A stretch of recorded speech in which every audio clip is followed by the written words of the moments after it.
بڑا سوال یہ ہے کہ ارشد شریف خود کو پاکستان سے زیادہ افریقہ میں کیوں محفوظ سمجھتا تھا؟ کیا وجہ تھی کہ ارشد شریف پاکستان سے چلا گیا؟ کیا اس کے اوپر تحقیقات نہیں ہونی چاہیے؟ کیا اس حکومت کی بھی ذمہ داری نہیں تھی کہ وہ اس کو اتنا کم از کم سیف محسوس تو کرواتی نا کہ وہ اپنے ملک میں رہتا؟ وہ ملک سے گیا تھا، کوئی وجہ ہی تھی، اس وجہ سے وہ گیا تھا۔ اور دوسری بات ہے کہ جس طریقے کا رسپانس آیا شروع میں، میڈیا کا بھی جس طریقے سے رسپانس آیا، کل کوئی مجھے مار دے گا، کسی اور کو مار دے گا، اور کوئی اس کے اوپر بات ہی نہیں کرے گا۔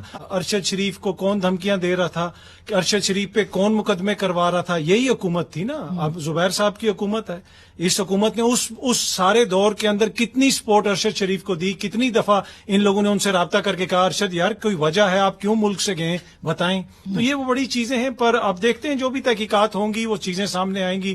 اس میں یہ بھی کہا جا رہا ہے کہ ابھی آپ کو کنکلوژنز کے اوپر جمپ نہیں کرنا چاہیے، اور میں ٹوٹلی ایگری کرتا ہوں، تحقیقات ہونی چاہیے، لیکن میری نظر میں تحقیقات کینیا سے نہیں، کینیا جیسے ملک میں آپ کیا تحقیقات کروائیں گے؟ تحقیقات یہاں پہ ہوں کہ کیوں صحافی یہاں سے بھاگ کے جاتے ہیں، کیوں حامد میر کو گولیاں لگتی ہیں، کیوں ارشد شریف کی جو ہے وہ یہاں سے اس کا جانا کیوں ضروری ہو جاتا ہے۔ تو یہ لیکن آج جو اس کی والدہ سے بھی ملوں قسم سے، مجھے انہوں نے مجھے ایک بات کی، اس کی والدہ نے 3 دفعہ مجھے کہا تم نے یہ آواز اٹھانی ہے، تم نے جہاں پہ بیٹھو گے جو سچ ہے وہ بولنا، بالکل ٹھیک ہے؟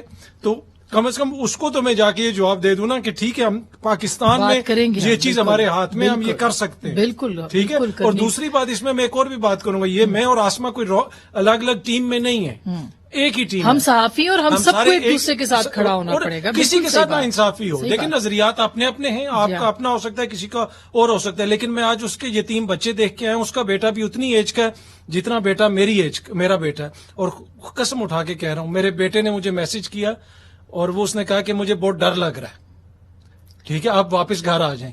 تو یہ اس ماحول میں ہم اپنی اگلی نسلوں کو لے کر جانا چاہتے ہیں؟ یہ ایک تلخ حقیقت